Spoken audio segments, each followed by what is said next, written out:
ବାଲେଶ୍ୱର ସଦର ନିର୍ବାଚନ ମଣ୍ଡଳୀର ପୂର୍ବତନ ବିଧାୟକ ତଥା କଂଗ୍ରେସ ଦଳର ଅଦ୍ୱିତୀୟ ନେତା ସ୍ୱର୍ଗତ ଗୋପନାରାୟଣ ଦାସଙ୍କର ଦ୍ୱିତୀୟ ଶ୍ରାଦ୍ଧ ବାର୍ଷିକୀ ରବିବାର ଦିନ ପାଳିତ ହୋଇଯାଇଛି। ସକାଳ 10ଟାରେ ଅଟିରୋଡ ସ୍ଥିତ ସ୍ୱର୍ଗତ ଦାସଙ୍କର ପ୍ରତିମୂର୍ତ୍ତିରେ ସାମୂହିକ ମାଲ୍ୟାର୍ପଣ କରାଯାଇଥିଲା। ପଣ୍ଡିତ ଜଳଧର ପଣ୍ଡା ଗୀତା ପାଠ କରିଥିଲେ। କବି ପ୍ରଶାନ୍ତ ଦାସଙ୍କ ପୌରୋହିତ୍ୟରେ ଆୟୋଜିତ ଏହି ମାଲ୍ୟାର୍ପଣ କାର୍ଯ୍ୟକ୍ରମରେ ବହୁ ବିଶିଷ୍ଟ ବ୍ୟକ୍ତି ଏବଂ ଶୁଭେଚ୍ଛୁମାନେ ଯୋଗ ଦେଇଥିଲେ। राज्य नगर उन्नयन और गृह निर्माण विभाग मंत्री डाक्टर कृष्णचंद्र महापात्र, बीजेपी राज्य सभापति मनमोहन सामल, सरकारी दल उपमुख्य सचेतक तथा रेमुणा विधायक गोविंद चंद्र दास, बालेश्वर सांसद प्रताप चंद्र षडंगी, बीजेपी राज्य उपसभापति बिरंची त्रिपाठी, बीजेपी जिला संपादक ईश्वर चंद्र बेहरा, बीजेपी राज्य संपादिका शिप्रा बाजपेयी, सदर विधायक मानस कुमार दत्त, पूर्वतन मंत्री प्रफुल्ल सामल, कांग्रेस युवनेता नवज्योति पट्टनायक, पूर्वतन विधायक स्वरूप कुमार दास समेत बहु श्रमिक नेता, मान्यगण्य व्यक्ति, परिवार वर्ग, उत्तर ओडिशा विकास फोरम सदस्यों समेत बहु शुभेच्छु जोगदे स्वर्गत दासकर प्रतिमूर्ति माल्यार्पण करने सह स्मृतिचारण करथिले। सौभाग्यर कथा गोपनारायण दास जन प्रसिद्ध लोक थे, भल विधायक लोकप्रिय विधायक थे। सदिवास आज आम उपस्थित आम धन्य मन कर आत्मार सदगति कामना कर। मध्याह्न 12टार सिद्धि कल्याण मंडप परिसर में कवि श्रीदेव पौरोहित आयोजित श्रद्धांजलि सभा अतिथि भाव बालेश्वर सांसद प्रताप चंद्र षडंगी जोगदे स्वर्गत गोपनारायण दासकर आधुनिक बालेश्वर गठन और निज निर्वाचन मंडली समेत तत्कालीन अभिभक्त नीलगिरी निर्वाचन मंडली रे शिल्पर विकास सह चांदीपुर अत्याधुनिक क्षेपणास्त्र घाटी प्रतिष्ठा दिगरे बहु बलिष्ठ पदक्षेप नहीं बोली कहिथिले। बालीघाट रे बुढ़ाबलंग नदी उपर एक पक्का पोल निर्माण दिगरे तांकर भूमिका अनन्य थिला बोली से कहिथिले।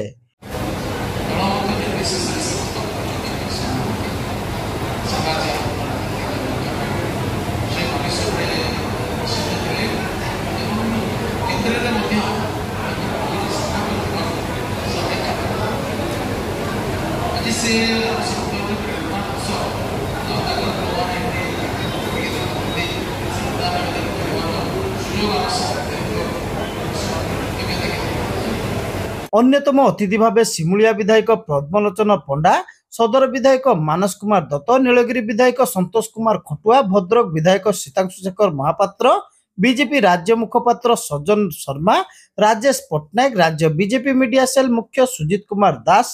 कांग्रेस नेता नवज्योति पट्टनायक, पौरपालिका अध्यक्षा सविता साहू, पूर्वतन विधायक स्वरूप कुमार दास, श्रमिक नेता तथा पूर्वतन विधायक प्रदीप्त पंडा, सुधांशुशेखर परिड़ा, सुदर्शन जेना, कवि प्रशांत दास, युवनेता विक्रम पंडा, जिला कांग्रेस सभापति संजीव गिरी, कांग्रेस नेत्री अर्चना नंदी, वरिष्ठ काउंसिलर पद्मलोचन लेंका, जिला परिषद पूर्वतन अध्यक्ष गिरीश चंद्र दास, जिला परिषद सभ्य जयराम दास, जिला महिला कांग्रेस पूर्वतन सभापति प्रज्ञा पारमिता महांती, वरिष्ठ सांबादिक विप्लव कुमार महांती, प्रदेश कांग्रेस कमिटी पूर्वतन साधारण संपादक पद्माकर गुरु, बालेश्वर महिला कॉलेज पूर्वतन अध्यक्ष अंतर्जामी पंडा, पूर्वतन councillor Kalyani Barik, councillor Ranjita Mahapatra, Minati Mahanty, councillor Pritilata Sethi, Salima Bibi, urban cooperative bank अध्यक्ष Suryakant Kar, Gourang Das, 24 number ward councillor Mina Mahanty प्रमुख उद्बोधन देथिले।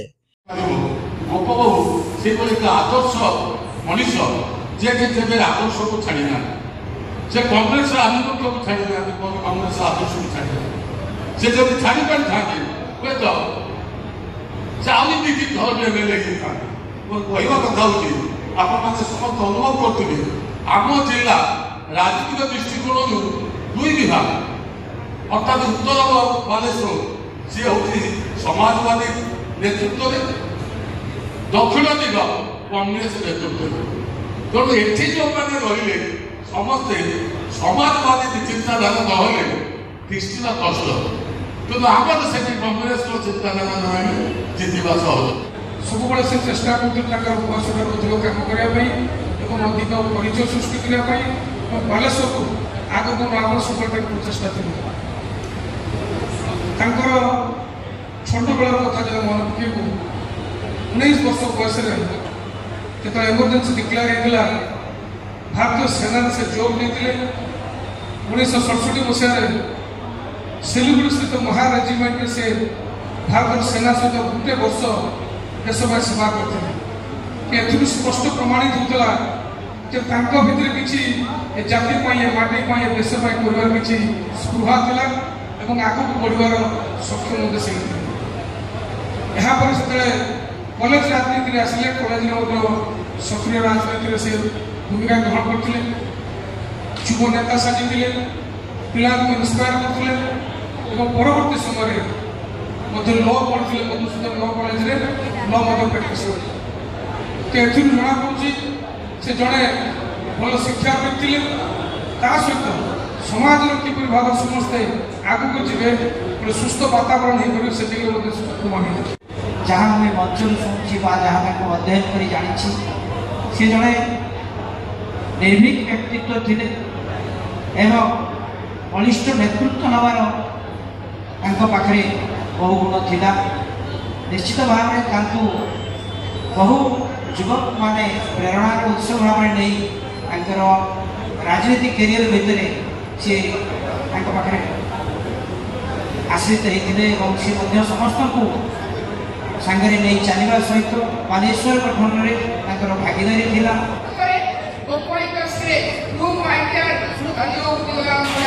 प्रतिष्ठा प्रतिष्ठा करते सबुदिन मन रखू से लोकंर आशार प्रतीक थे गरीब लोक विषय कौन कह गोटे मनीष जन्म निए मरे कि अमर केत मनीष से अमर नुहे दुईटा कारण अमर जिते काम आदर्श लोक भल पाइबा कथा केवे लोक मैंने बुझी पारती ना द्वितीय सब्सिट नथा मत लगुच गोपनारायण दास आदर्श जो भाया आदर्श जिते कलेज लोक जो भाया काम कर द्वितीय व्यक्ति मत एपर्त देखा जाए ना द्वितीय सब्सिट कहीं एपर्त आसी ना से दुईटा कारण जो कहूँ ठीक अच्छी सी निश्चित भाव अमर सरकार इंदिरा गांधी को आरंभ कर राजीव गांधी को आरंभ कर पीवी नरसिंह राव को आरंभ कर जेते पूर्वतन प्रधानमंत्री सहित फोटो ये स्मरणिका देखला गोटे एमएलए से जो दिल्ली पर्यटन दमदमा था छुटिया कथा नुहे आज द्वितीय साधवार्षिक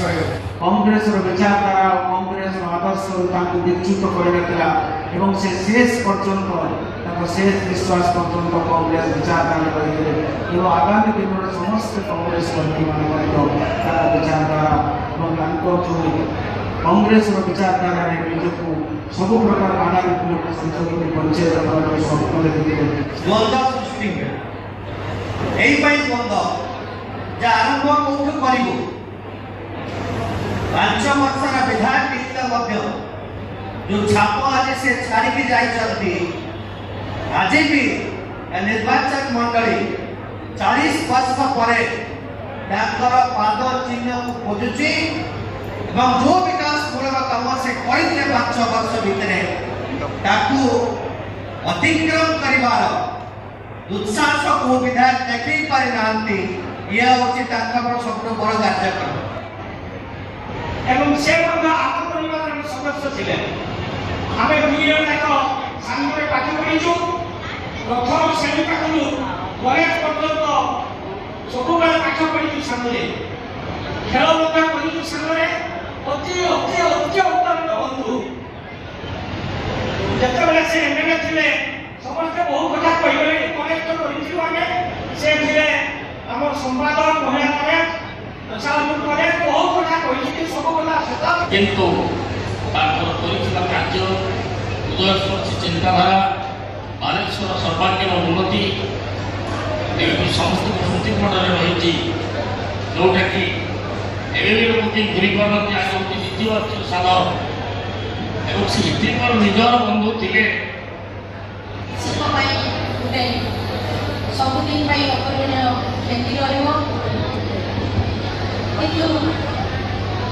जो बालेश्वरवासी আজি ଭଗବାନଙ୍କ ଆଶୀର୍ବାଦ ସବୁବେଳେ ରହିଛି ଓ ରହିଥିବ। ମହାପ୍ରଭୁଙ୍କ ଜଗନ୍ନାଥଙ୍କ ପ୍ରାର୍ଥନା କରିବି ତାଙ୍କର ଆତ୍ମାର ସଦ୍ଗତି ହେଉ, ତାଙ୍କର ପରିବାରକୁ ଧୈର୍ଯ୍ୟ ଏବଂ ସହାନୁଭୂତି କରୁ। ମୋ ତରଫରୁ ମୁଁ ତାଙ୍କ ପ୍ରତି ଅଭିନବ ଶ୍ରଦ୍ଧାଞ୍ଜଳି ଜ୍ଞାପନ କରୁଛି। କାର୍ଯ୍ୟକ୍ରମରେ କୁରୁଡା ପଞ୍ଚାୟତର ପୂର୍ବତନ ସରପଞ୍ଚ ଗଣେଶ ପଣ୍ଡା, ଯୁବନେତା ତୁଷାରକାନ୍ତି ତପସୀ ପ୍ରମୁଖ ପରିଚାଳନା କରିଥିବା ବେଳେ ଶେଷରେ ରତିକାନ୍ତ ଦାସ ସମସ୍ତଙ୍କୁ ଧନ୍ୟବାଦ ଦେଇଥିଲେ।